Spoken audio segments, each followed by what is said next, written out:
Hello, welcome to Flower Juice. My name's John McDonald, and today I want to create a little design using this wonderful frame.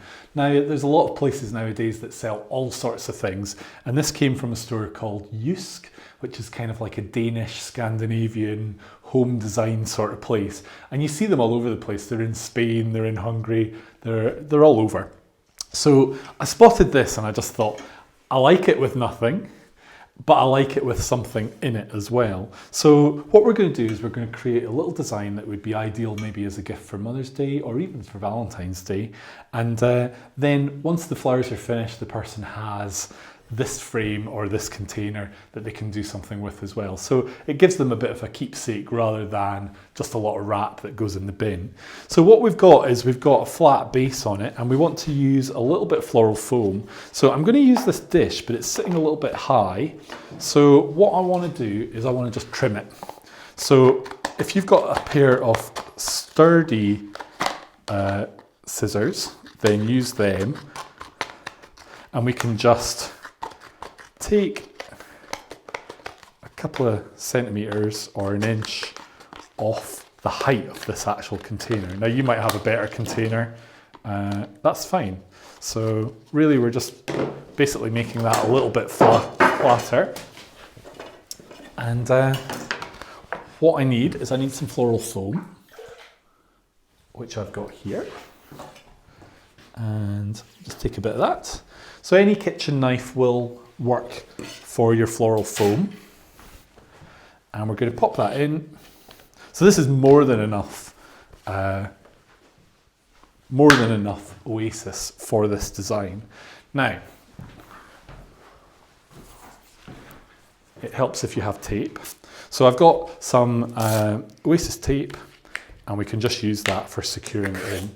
Now, to be honest, if you're at home and you were making this for yourself, you don't even need to tape it in. As long as the base is actually secure, then it doesn't need to be taped. But I'm going to assume that this is going to be traveling or moving around. So we've secured our foam into our actual dish, and this is an actual fix, which is like a putty, and we can use a little bit of that just to hold this on. So I'm just warming it up with my fingers. And it's just like a neutral green. The only thing is, if you might find it's quite hard to get off. To get it back off, it's a little bit like blue tack. You can use a bit of itself to get it back off. But that is just the perfect way to catch this. Now we could put this in the middle, or we could even put this to one side. It depends how you want to do it. Personally, I'm going to put it in the middle, but you can play with it. It depends where you're going to put it. So essentially, we've got nice, secure piece of foam in our dish. So greenery-wise, I've got a little bit of French rusckus, a little bit of Aurelia, and some leatherleaf. And flower-wise, we've got a little bit of mix of pretty soft spring flowers. Now, because some of these are a little bit soft, like I've got these beautiful ranunculus, I think it's worth putting these in first. With flowers that have stems that are quite delicate, it's good to have that access straight into the foam first. So I'm just going to place these. And I like using a knife. A knife gives you a nice clean cut and allows the flowers to go in really well.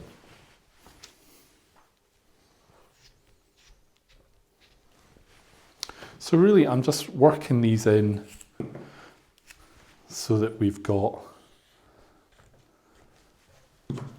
a bit of a line going on, but I want this arrangement to be just quite loose and open. We don't want it to be heavy and formal, but this is a great way of just putting these in now.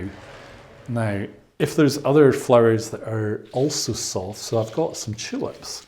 So these tulips are probably better going in now as well.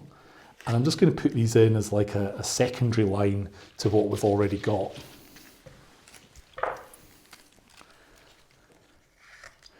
And you will find with tulips that they'll grow and they'll continue to grow. So if you want to kind of plan for that, you can actually just cut them a little bit shorter.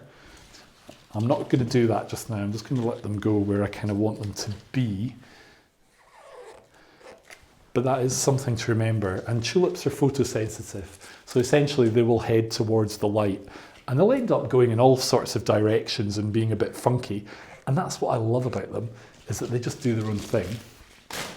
So as you can see, we're creating a little bit of a loose arrangement here. So now I'm going to actually come in with the foliage. And really with this little fascia leaf, we can use that for hiding the edge. So I'm wanting to hide the dish at the base and that connection. You know, we don't want to see it. We want to just make that really quite pretty. So again, it's a case of coming in and angling that material so that you're not seeing that base. Now we've got a nice little bit of eucalyptus as well. And with this, we can break this down. We can take off little bits. Maybe putting a couple of pieces in the same place works really well. And we can come up through our little house.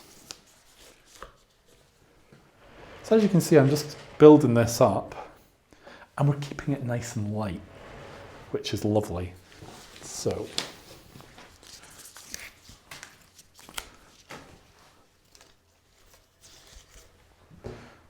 I'm looking to make sure that we've got depth and we're working our way through this. So we can go with our Veronica.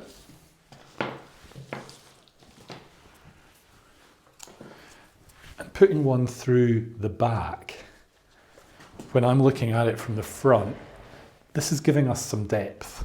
So this is actually taking your eye through the design and giving depth, which is important. You don't want your arrangement to look flat and two-dimensional. And again, the knife is just perfect for this. So what you'll find is some of these materials, like the Veronica, they've actually got a certain amount of foliage on them. So that will contribute. So when I first learned floristry, we used to base all the arrangement with foliage before we added the flowers. That is a good way of doing it, but actually what I would suggest is just use your key foliage and then add little bits later. You don't necessarily have to put all of it in to begin with, because what you'll end up doing is you'll end up losing space for adding flowers and using more foliage than you actually need. So this little bit of rusckus, I'm just splitting down, and what we got was we got the tip and we got two little placements there.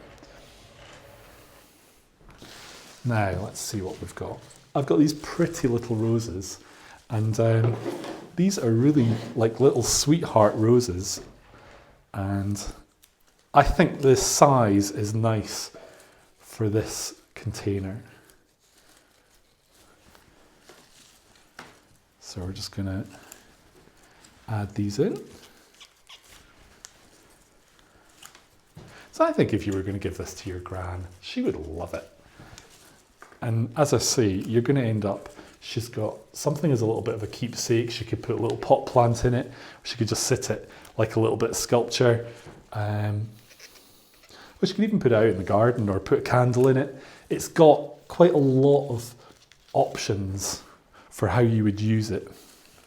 But I think she would love this kind of garden style floral arrangement. So I'm just taking these little roses in because we want to really work on that recession and feeling of space. Now, I also have beautiful freesia, and the freesia's a little bit of an expensive flower, I think, but it is lovely. So we're not going to hide it at the back. We're going to make sure that we really see it and enjoy it.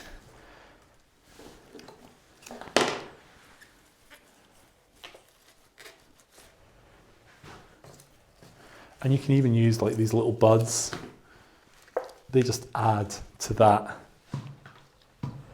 feeling of it being really natural. And we're going to take one of them in.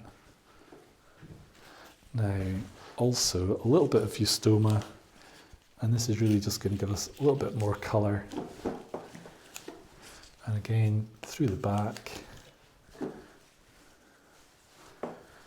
Great thing with eustoma is it's a brilliant material for breaking down for use in arrangements.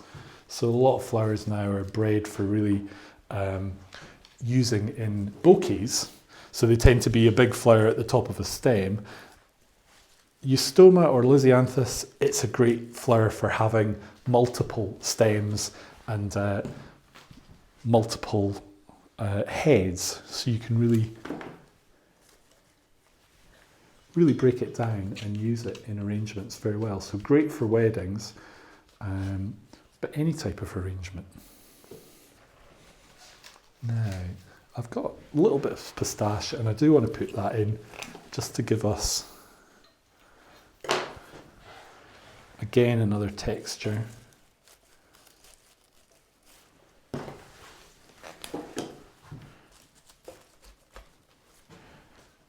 And I just want to add a little bit of green chrysanthemum. Personally, I think if we put a little bit of this in, it's just going to recede in and take the eye in and just make it zing a little bit as well. So again, this is a good one for splitting down.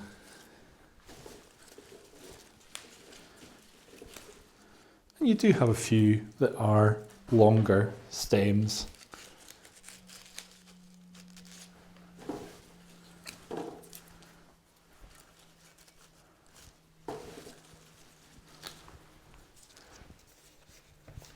And again, we can go to the back as well.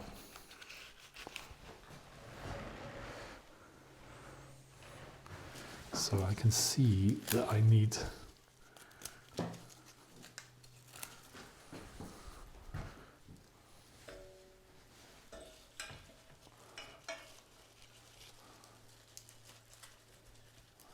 one into here.